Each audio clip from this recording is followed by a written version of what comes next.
Sam lalu menutup pintu balkon dan menarik kursi di sisi tempat tidur itu. Dia duduk bersandar dan sedikit menjulurkan kakinya. "Kak Aida," Sam membuka pembicaraan.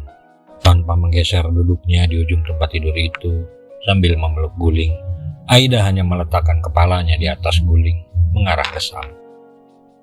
Mata Sam lurus ke depan dinding dan meja kecil yang ada cerminnya. Sam menatap Aida melalui cermin itu. Kak Aida mengerti situasi yang dihadapi Papa Kak Aida. Ya, Papa sudah banyak cerita.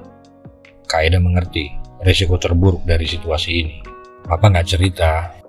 Lalu Aida menenggelamkan kepalanya di guling yang dia peluk. Sam melihat dengan jelas setiap gerak tubuh Aida melalui cermin. Maaf, mungkin saya terlalu berlebihan. Tapi tak ada gunanya kita khawatir atau takut pada sesuatu yang mustahil kita hindari. Sebaiknya kita khawatir pada hal-hal yang bisa kita lakukan. Datar saja Sam mengatakan hal itu, tapi melalui cermin Sam melihat perlahan Aida mengangkat kepalanya. Gerak wajahnya seakan hendak berkata sesuatu pada Sam. Tanpa menoleh ke Aida, Sam berkata, "Maaf." Sam menanti Aida di depan kamar. Aida hanya menghela nafas dan berdiri melangkah ke pintu. Aida melanjutkan mengantar Sam melihat beberapa ruang lagi di lantai 2. Kemudian mereka kembali ke gazebo. Mereka sudah kembali. Kami mau langsung pamit. Ipul siap berdiri diikuti oleh Alex. Mau langsung pulang? Aida memandang Ipul dan Alex. Tunggu sebentar kalau gitu. Pak Irwan dan istrinya terlihat bingung dengan sikap Aida yang langsung membalikan badannya. Mungkin Kak Aida mau memberi kami duren dari halaman belakang. Oh, duren. Serempak Pak Irwan dan istrinya berujar diiringi senyum. Alex dan Ipul langsung menatap mata Sam sambil senyum-senyum menggoda.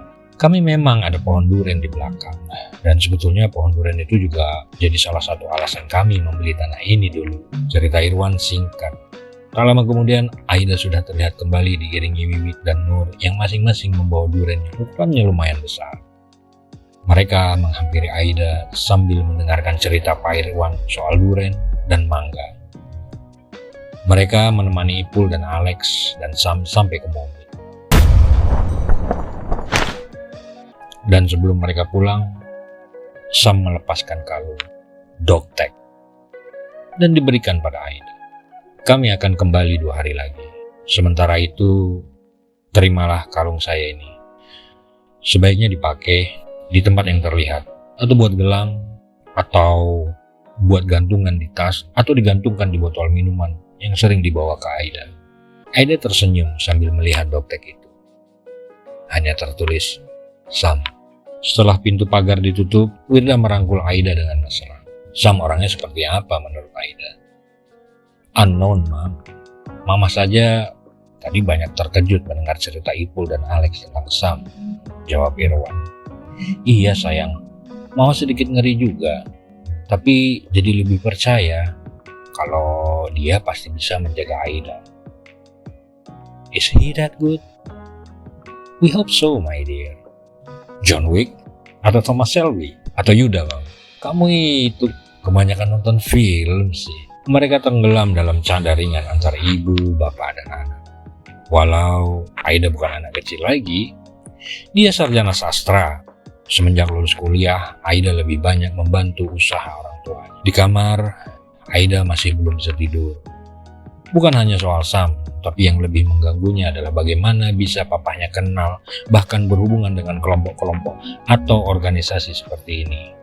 Sejak masih SMA, Aida pernah bertanya soal ini, terutama papahnya. Mereka memang selalu bisa memberi jawaban yang bisa diterima Aida, tapi untuk kali ini, Aida merasa yakin masih ada hal yang disembunyikan orang tuanya. Apa mungkin hanya karena persaingan bisnis papahnya hingga menimbulkan ancaman nyawa pada keluarga mereka?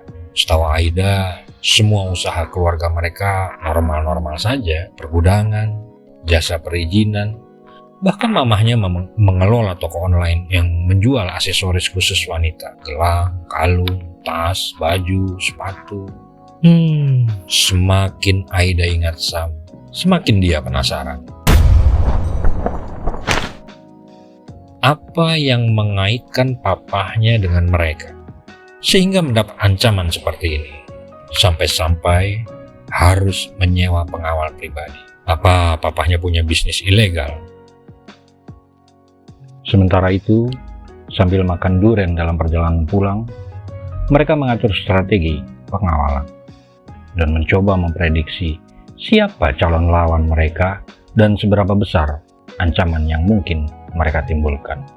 Sam, kita balik ke kantor, lapor ke Babe.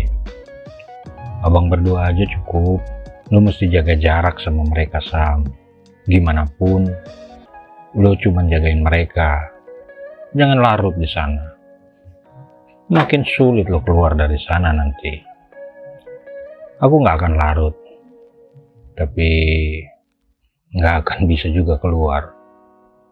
Ipul hanya terdengar mendesah sambil menyemburkan asap rokok. Inilah kita, Lex. Kita cuma pendatang. Ini rumah Sam. Entah kenapa kalimat itu membuat matanya panas. Entah sedih, entah marah, entah. Ntar balik lagi nggak, Sam? Tanya Ipul. Enggak, Bang. Sekalian urusan di jalan aku atur buat pengamanan Pak Irwan. Besok aku telepon abang soal orang-orang yang bakalan kutaruh untuk bantu kita. Lusa, aku akan langsung ke sana. Kita ketemu di sana. Aku minta abang kabarin tim-tim yang lain. Jangan banyak tanya kalau ada anak buahnya yang aku tarik. Oke, Sam.